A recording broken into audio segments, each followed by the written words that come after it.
Vakratunda Mahakaya Suryakoti Samaprabha Nirvignam Kurume Deva Sarvakareshu Sarvada. Thank you. It is absolutely my honor to be with you here today. So, as Meda said, I've also written some books, but they say all men are created equal, but some are more equal than others. So if we were to take it based on quantity or anything, I'm just a speck of dust at the feet of Divine Mother. Really, it's truth. Amish, my mother has only read 3 books of fiction in her entire life, and yours is one of them. Wow.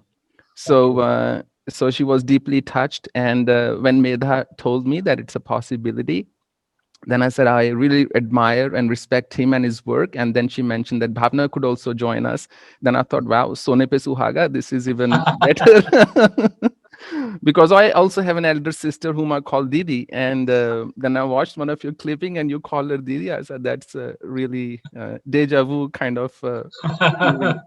So I think we'll bounce questions off each other in this very beautiful, loving, and casual conversation. So if you don't mind, I can ask the first question. And so it is a subject of deep contemplation, and everybody has a different view of dharma. And you and Bhavna, or Bhavna and you have written a new book called Dharma, as I understand. So, when any author writes a book, before they write, there is a seed in their mind which says, aha, this is something I want to share. So, what was that moment, or was it a moment, or was it more a journey that you decided to pen down this book, which I feel is a need of the hour in this day and age? I think Didi would probably answer this best actually, because the journey began with a conversation in the family. Bhavna Di, why don't you answer this? In some sense, Swami ji, आपने इतना deep question पूछा है कि the journey probably began with life itself, and it is an exploration. धर्म ये जो शब्द है, exploration of this word has been on for millennia and will outlive certainly Amish and me. To a large extent, a deep and realized searcher and seeker such as you as well. We share our explorations, which have come to us through, I would say in the case of Amish and me, through 2 sources. One is Amish's divine gift, that began around 2005-06 when he began to experience the urge to write down this story, this grand story that the universe was, Lord Shiva was blessing with him with. And he didn't know where it came from, and he didn't know what it was all about. It almost was like an obsession, an agitation in his very soul. As his family, we were very encouraging, but also, I must admit, very patronizing. कहानी तो सब लिखते हैं, चलो बेटा तुम भी लिख लो. Kind of an urge. His stories were one certain, impulse through which we began to examine Dharma, and the other was the blessing of some living philosophers that our family was blessed with. Observing their life and their decisions and the choices they made itself has been a constantly learning experience from our childhood in the shape of our Baba, Pandit Babulal Tripathi in Kashi, our Nani, Srimati Shankar Devi Mishra in Gwalior, and really in adult life, my husband, Himanshu Roy. Right. So how did you decide to write it together, co-author the book? So Actually, this was around the time when my third book, Oath of the Vayuputras, the last of the Shiva trilogy, had been released, and in my books, uh, the story is a wrapper for philosophies that I want to convey. So even the Shiva trilogy began as a pure philosophical discussion, an answer to the question, what is evil? And then we were talking about the philosophies at a family gathering. All of us were together, and we were discussing the philosophies that are spoken of, in the trilogy. And then Anish Dada suggested to us, to Didi and I, that these are good. Why don't you? These thoughts are good. Why don't you try and write it down? It's write the philosophies down. And in that sense, I mean, when both of us worked together, this was slightly different from the Shiva trilogy and the Ramchandra series, because there the story is front end and the philosophies are back end. Right. Here is the other way around. The philosophy is front end, and some characters whose conversations explains those stories are the back end. So it's primarily a conversation. It's like an Upanishadic conversation. So it's not a story. There are conversations through which you get the philosophies. That's how Dharma has been Right. written. And how And long if it I took you could, to? Sorry, go on. sorry, if I could ask you a question. I hope you don't mind No, please go ahead. me turning the gaze. I mean, what? Because it's one of the things that's always intrigued me. Because in India, both paths have been celebrated. The path of the householder, Grihastha, and the path of the monk, the Nyasa. What encouraged you to uh, leave it all and surrender yourself to the path of monkhood? And what was the journey like? What pulled you in there?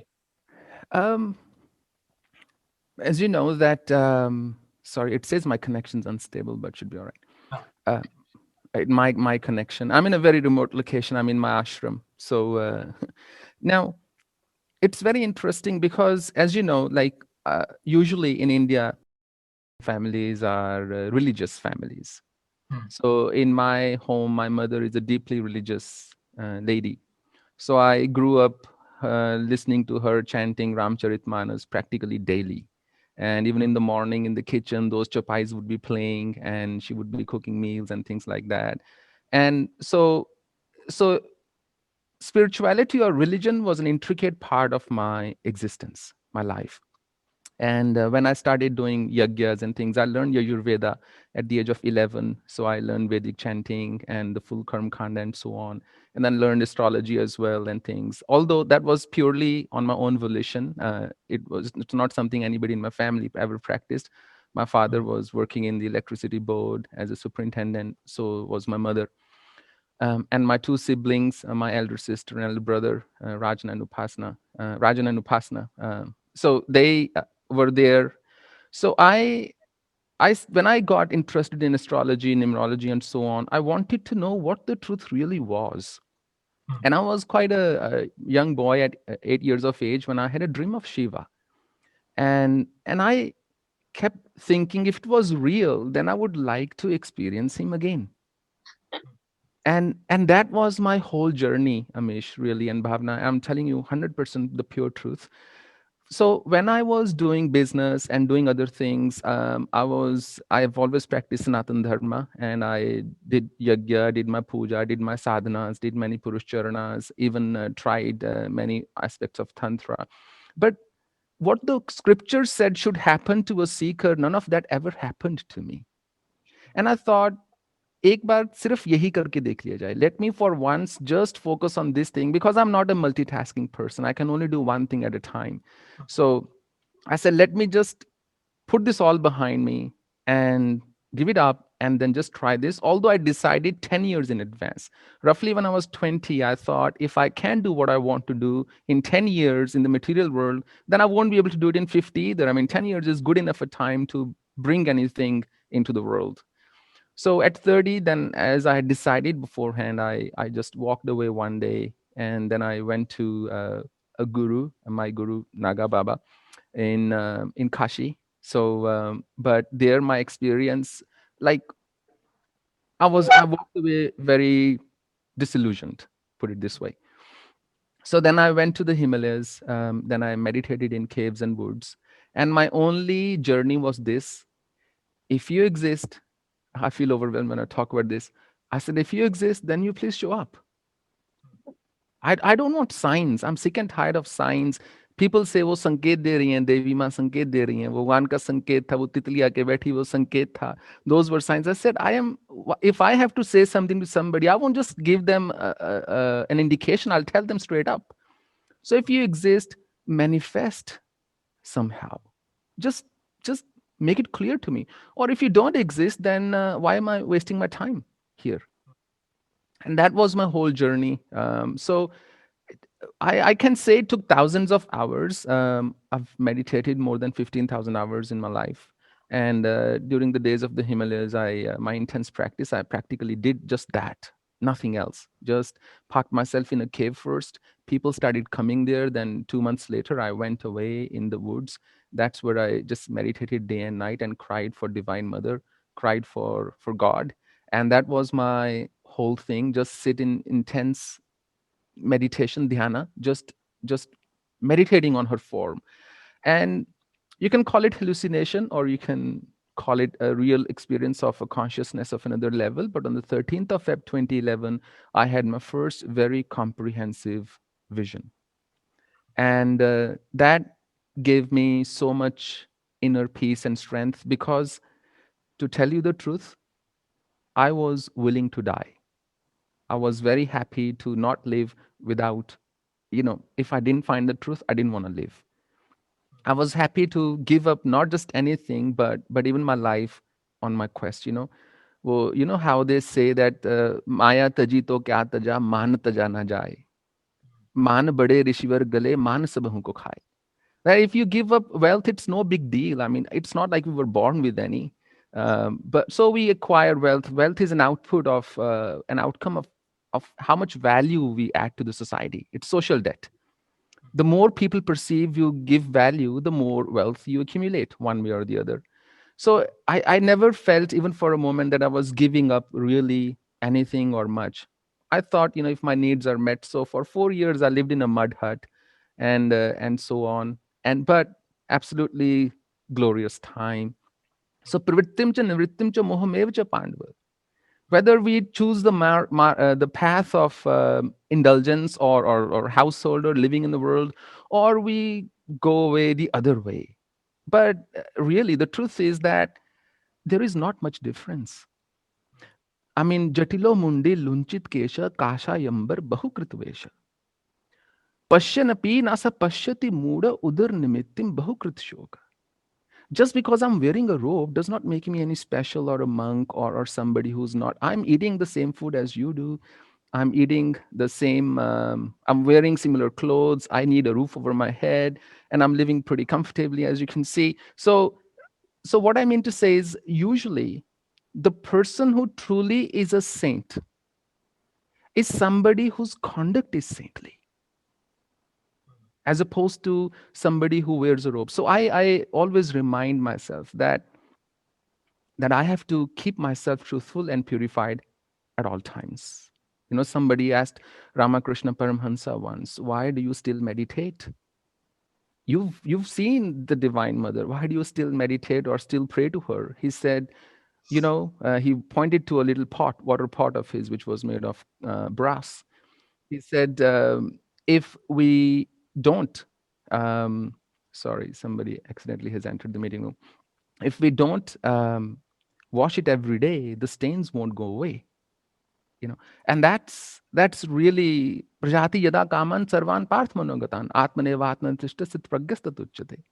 Ultimately, the one who accomplishes anything is the one who can live with a sense of equanimity, as you know. And that's really the basis of dharma, knowing what I ought to be doing under any given circumstance, under any given situation. I think as long as there is confusion, I mean, Arjuna knew dharma, but bookish.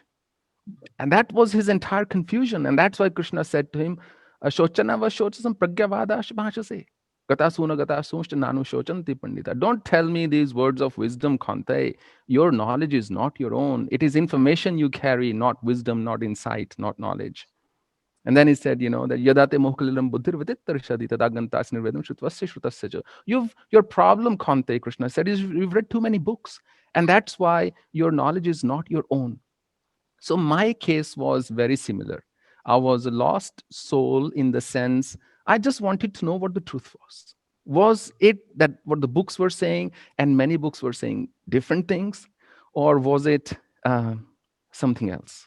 So, as you know, when we have a burning desire, when you had the burning desire to write this book, or when you two had the desire to write this book, then nothing could stop you. You just took it in your stride, and you say, day and night. Then you can't wait for the night to be over because you want to get up and get started again. Or even at night, you don't go to sleep. You just keep writing and writing it.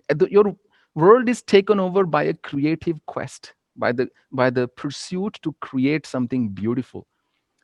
This quest for truth is not very dissimilar. It's very nearly identical. It takes you over. You can't think anything else. You just it's like being in love, and you just everything else becomes immaterial. I hope I haven't given a too long an answer, but that's really No, it's a fascinating answer. right. Thanks. I could sit here for the rest of my life and listen to you. No, it's divine grace. Vadaha pravatamaham. Krishna says that the beauty in voice is me, and it is so true. Yeah. If God chooses to leave our bodies, we are declared dead. True. Doesn't matter how much we loved somebody. We say, please bury this person or cremate this person. This person's stinking now. So his presence alone is everything. Just life. Tamev sharanam gat sarbhaven bharata. Go in seek his refuge. Kante Krishna says, no. So it's just one of those things. And then when we are experiencing, when any living being experiences the divine energy and the contact, I mean, even the atmosphere around gets jagrut. Yeah. Didi and I had gone to Devbhumi, so Uttarakhand, Right. and we had visited, or rather prayed at the gufa where Saptarishi Vashishta Right. had Right. been many thousands of years ago, Right. and of course where his wife Rishika Arundhati ji had also been, Right. and we just walked into the cave, and both Didi and I, we had tears in our eyes, emotions welling up. There was energy and strength, in that power, wisdom, divinity. And just if the cave had this, after thousands and thousands of years of Guru Vashishta and Arundhati ji's presence, one can imagine what their presence would have been like. If one was there. That one time it was, would we even have been able to absorb it? Exactly. And I can only imagine what a feeling of that would do to to a soul, to a life. In some ways, me writing feels like that's why I love writing so much, because it feels spiritual. Right. It doesn't feel like I'm doing something to earn money or to get fame. It's like there are other things that I'm forced to do, to marketing, all that. One has to do it because the publisher has to make money. But what is truly special is that act of writing, some way to connect to the divine. Right. That's where our ancestors had so much wisdom, that you find something which your soul connects with. Right. Every work that you do then is a connection to the divine. What can be more pleasurable? Exactly. Then you're not working, you're enjoying life. Yeah. In fact, when we dig deep, when we dig earth deep and water comes out, there comes a moment when water gushes forth, it fountains forth, and a fountain of water, fresh water, comes out, which is soft, pristine, and very thirst quenching and very calming. Actually, it's one of the things that is mentioned in the scriptures, and that I'm sure you must have experienced firsthand, and many of us do. In fact, it's one of the classical signs of awakening, Amish. When we awaken, Kavina Mushna Kavi, Krishna says, I am the poet of the poets. I'm the greatest poet. All our scriptures are written poetically except a couple of Upanishads. So every verse falls under some meter. So they were all giant poems, so to speak. Now, one of the first things that happen is one starts to bubble with creativity, and that's when they start to produce like books or poems or things like that for the world, because it's like it's no longer in their hands. Another being has taken them over. In fact, when Parashar Rishi gave the boon to Satyavati, he said, look, you will have a son who's going to be the greatest poet in the world, Vyasa. He didn't say he's going to be the greatest sage.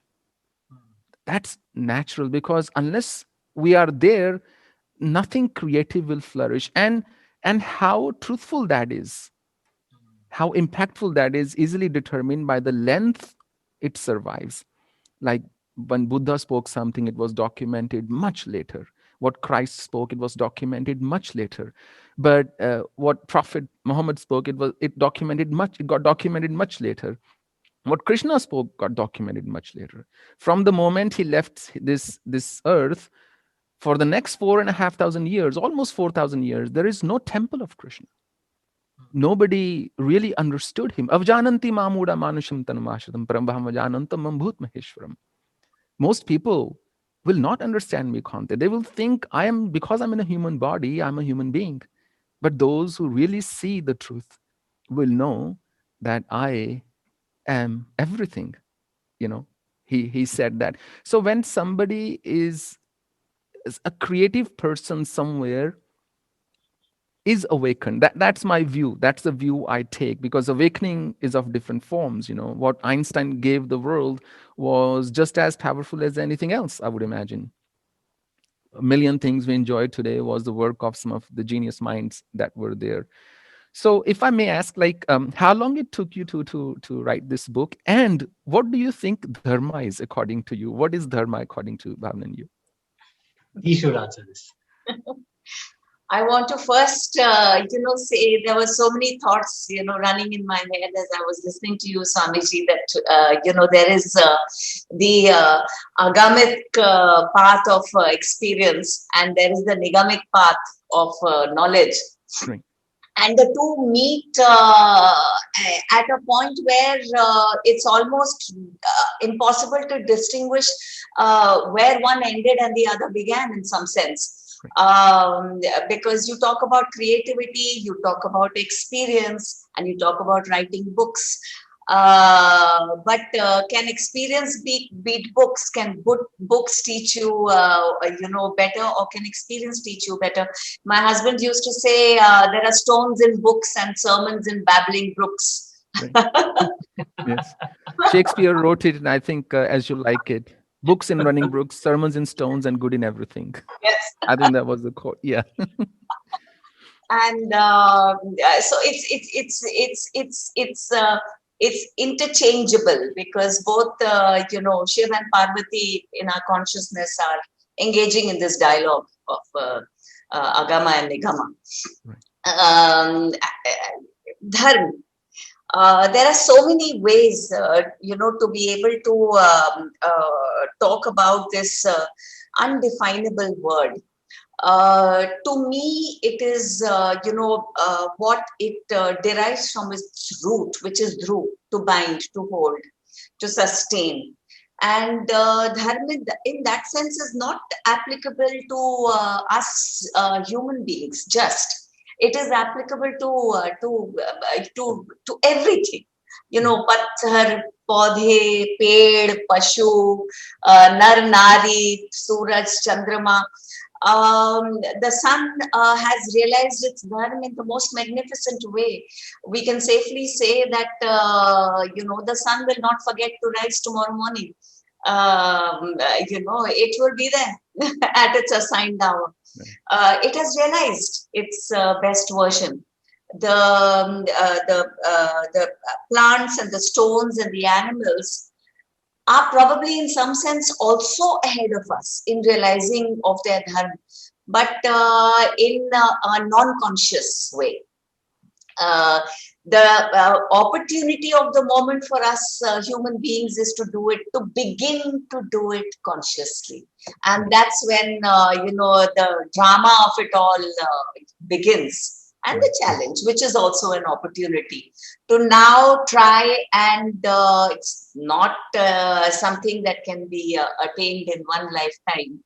But let's at least try and not waste too many lifetimes in in coming to that point where we too can realize dharma consciously, the way the sun does so magnificently. So I think one of sorry, go on. No, if I can just add something, Swamiji, to what Didi was saying. I think, one of the key challenges in the approach that we've got used to, humanity's got used to over the last 1,000, 1,500 years across the world. We've got used to a list of do's and don'ts by the divine. Do this is this, you'll go to heaven. If you do this is this, you'll go to hell. Permanent hell. That wasn't the concept in the dharmic way or any of the ancient ways. In fact, in the dharmic way, as you know, there wasn't even a concept of a permanent heaven or permanent hell, because everything that has to happen on earth, and the final destination is not heaven. The final destination is release from the cycle of births, to become the divine itself, become one with moksha. Now, the key, and that is the key challenge in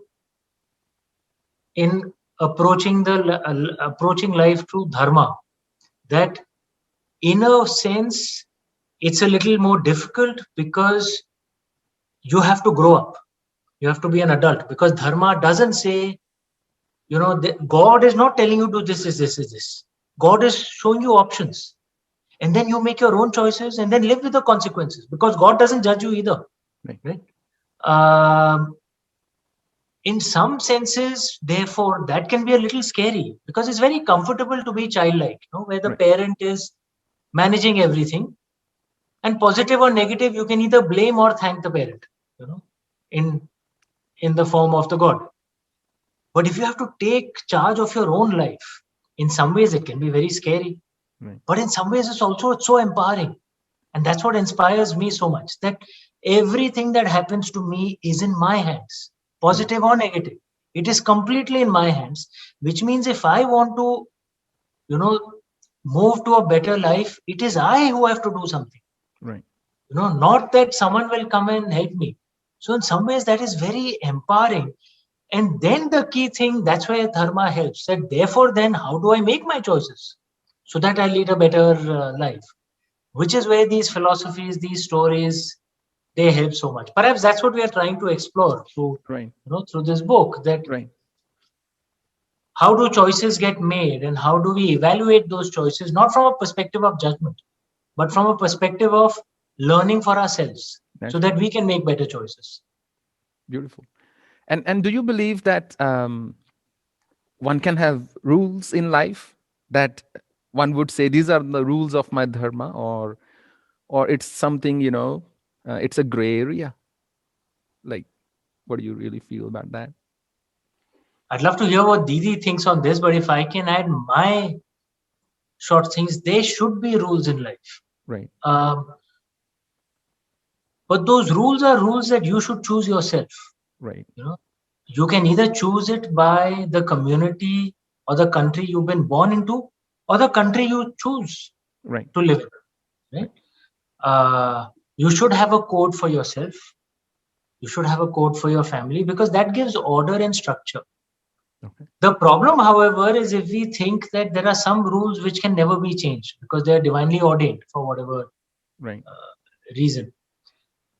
That's when it becomes a source of negativity, because times change. That's the only constant. Change is the only constant.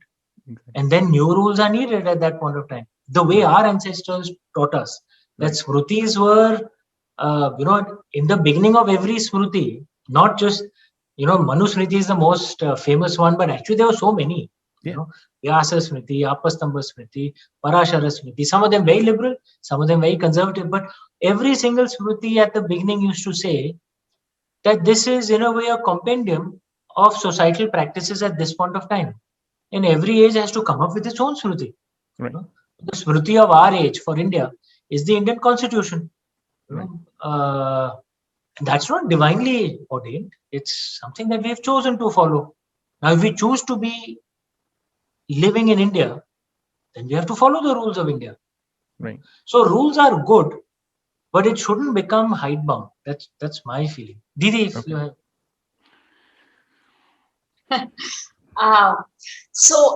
Tantra Shastra tells you to push the boundaries of rules in an explorative, effort with the spirit of exploration. Actually, there are no wrong answers. There is a bouquet of possibilities. If the inner compass hasn't awakened, in a human experience, you need external rules. You need the do's and don'ts to keep you, because dharma se bikhar jana, to you're losing the opportunity of this life. If dharma is the merudand, the spinal cord of our personal as well as expansive experience, then movement towards dharma is what life is all about.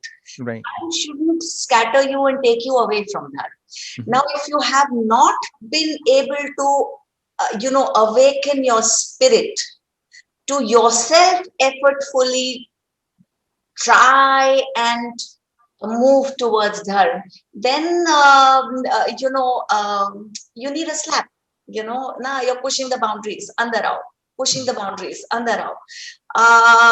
But then you may be at a stage where the lighthouse within you has awakened, and you yourself are able to test your boundaries, and then come back, and then test your boundaries a little more, and then come back with consciousness. And if you are even more awakened, then you may be the hero among us humans, who will test and test and test and risk falling.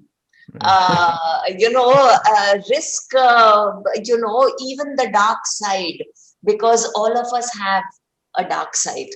We all have a monster within us, and in some sense, I feel the greater the potential of the monster, the more resplendent the awakening of the heroic. Right. It's very, very beautiful, this inner Kurukshetra. Or Duryodhan, is also called Suyodhan. That was his other possibility. Suyodhan, Duryodhan ban gaya.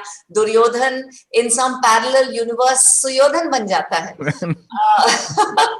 But you have to be a Duryodhan to be able to realize the Suyodhan in you. Vikarn, wo nanna sa, chota bhai shayad, a few more lifetimes. Good answer. Well said. Swamiji, what do you think of rules? Because you have explored Tantra Shastra as well. Yes.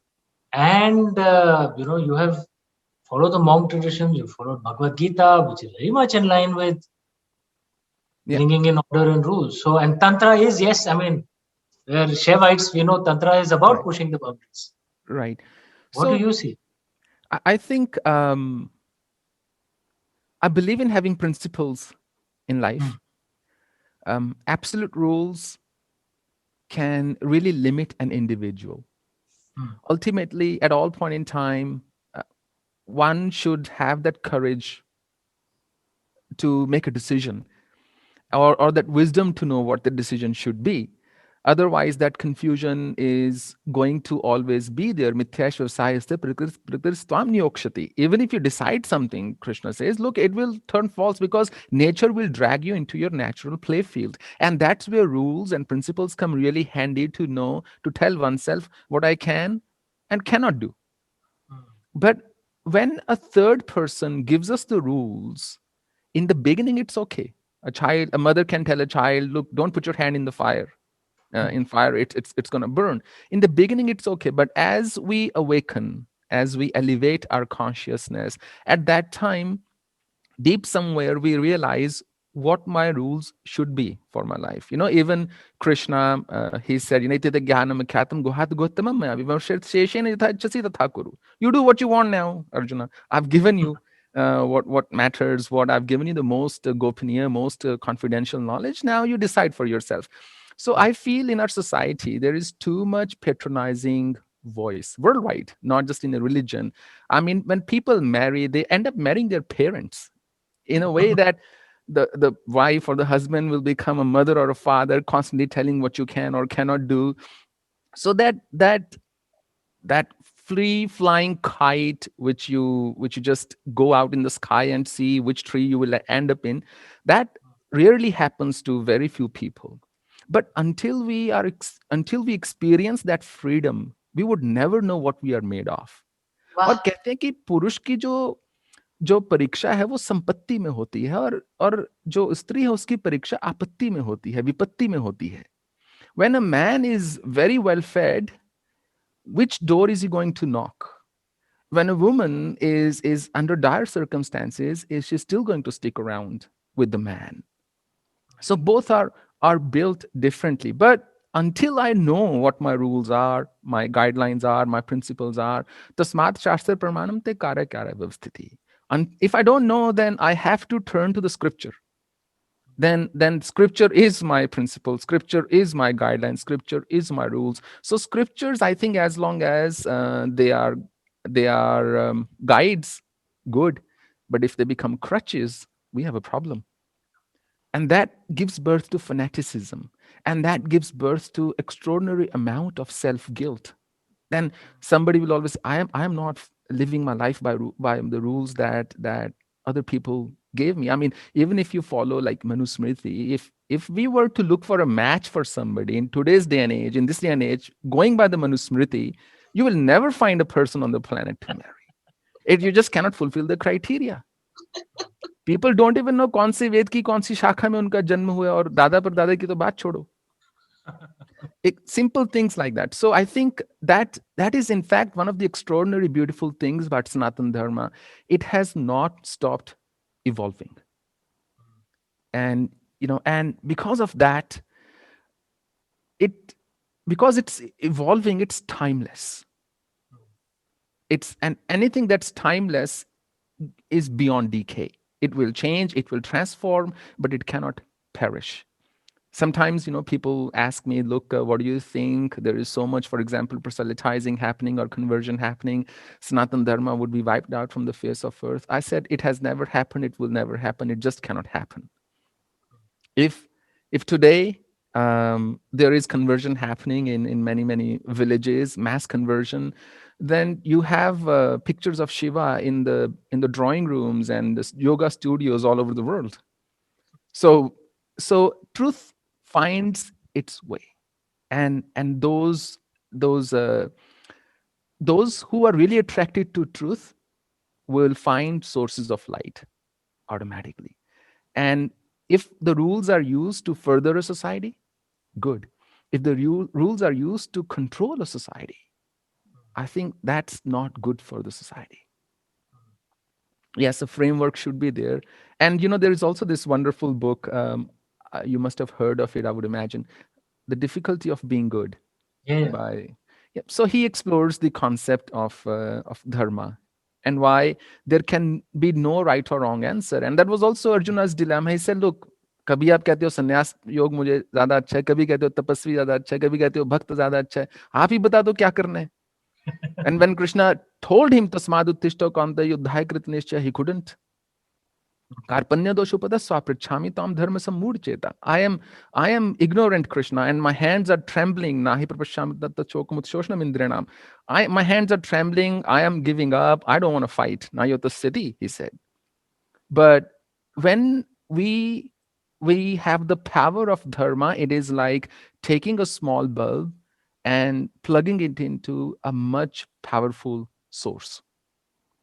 So that whatever I believe we draw inspiration from, we become that. So if somebody is inspired by dharma, that person is going to become dharma. And that's, I think, somewhere what Krishna meant, when he said, Samoham sarvbhuteshu name dvasya asti na priya. Ye bhajanti tu ma bhaktya mahite teshu chapyaham. But the one who really imbibe me in them, they become me. And that is also the goal of dharma, to constantly elevate ourselves to such a degree where things that mattered to us earlier, petty things that dragged us down earlier, would just cease to matter. When Buddha gained awakening, enlightenment, it's one of my favorite stories. I won't take too much of your time after this. Two people stopped him and they said to him, are you God? He said, no, I don't believe in God. There is no God. They said, there is this incredible radiance on your face. Are you some celestial being? He said, no, I am not a celestial being. Are you a Gandharva? I mean, are you a saint? Who are you? There must be something different between you and I. Buddha said, of course. I didn't say there is no difference. And the difference is, he said, you are sleeping and I am awake. Ya nisha sarvabhutanam tasyam jagriti sayami. Yasyam jagriti bhutani sa nisha pashyato mune. The yogi is able to stay awake. And that really is dharma in a nutshell. Knowing when I ought to sleep and when I ought to be awake, I would think. And as Bhavna said, there are no wrong or right answers per se. It all boils down to perspective and other things. It was really, really wonderful speaking to both of you. If you have any other question, please feel free to ask me, or we can close this conversation. I think it was one of the most enlightening and wonderful discussions we've had, Swamiji. We must, remain in touch, and I'm hoping whenever we come back to, one comes back to India, we can drop in and Absolutely. You see would, you. you're most welcome anytime, Amish and Bhavna. And this is a very serene, peaceful, quiet place. There is no traffic. In fact, the road is also not even paved. You have to really drive 5 kilometers on a very scary stretch. And it's in a valley next to the river. You would never hear a car honking. You would never hear any other sound, just river, mountains, and valley. It's really, Krishna said, Sthavranam Himalayasmi, Stavro me Himalaya mein hu. It is like one of those places, really. So you are most welcome anytime. We would love to host you. And it goes without saying. And I really, really feel very grateful that you took out the time to speak to me. And the wonderful book you have written, and the amazing writing you have done, Amish. It has been instrumental in bringing the youth back to Sanatan Dharma. People at least are curious to read more. You have done great service. I can't thank you enough for that. So thank you very much. So we'll close this conversation and with a quick chant. Om Purnamada Purnamidam Purnat Purnamadachyate Purnasya Purnamadaya Purnameva Vashishyate. Hari Om Tat Sat. Hari Om Tat Sat. Hari Om.